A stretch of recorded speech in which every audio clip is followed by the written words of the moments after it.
Good day everyone, welcome again to our 365 daily devotion. Our topic for today is serving the Lord as a family, and our scripture for today is Joshua chapter 24 verse 15. But if serving the Lord seems undesirable to you, then choose for yourselves this day whom you will serve, whether the gods your ancestors served beyond the Euphrates or the gods of the Amorites in whose land you are living. But as for me and my household, we will serve the Lord. So, our first teaching is we are God's missionaries and leaders to our family. So, tayong mga Christians, yung mga uma-attend ng church, tayong itinalagang leader and missionary sa ating pamilya. So, tayo maglilid sa kanila para magkaroon sila ng magandang relationship sa Panginoon. Tayo yung mag-encourage sa kanila na mag-worship, diba? Na sumunod sa mga utos ng Panginoon and mamuhay ng ayon sa kalooban niya. Second is, serving the Lord together as a family is our top priority. So, kung gusto nating i-share yung gospel sa ibang tao, dapat sa pamilya muna natin kasi it all starts within the household. So, tayo is, ang una dapat natin prioritize na maaya natin sa church, maaya natin na mag-usap, and yun is ang ating pamilya and wala nang iba. And after na ating pamilya, diba, pwede na natin siyang i-share sa iba pang mga tao.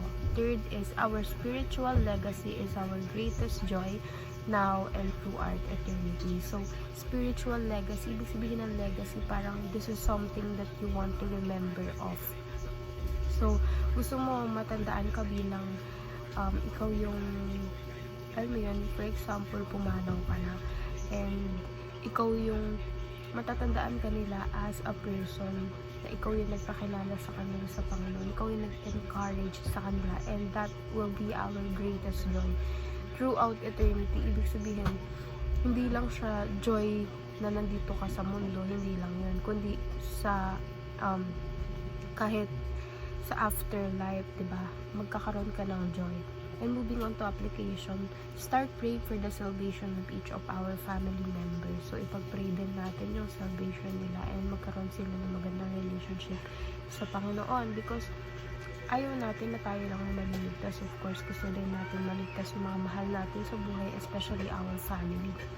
Second is, share the gospel with our family, empowered by the Holy Spirit. So, i-share natin ang gospel sa pamilya natin, because kung gusto natin silang ma-save or magkaroon ng salvation, we need to pray for them, we need to share the gospel for them, and we need to encourage them to read the Bible, attend church, and serve the Lord. Third, serve the Lord and lead your family by example.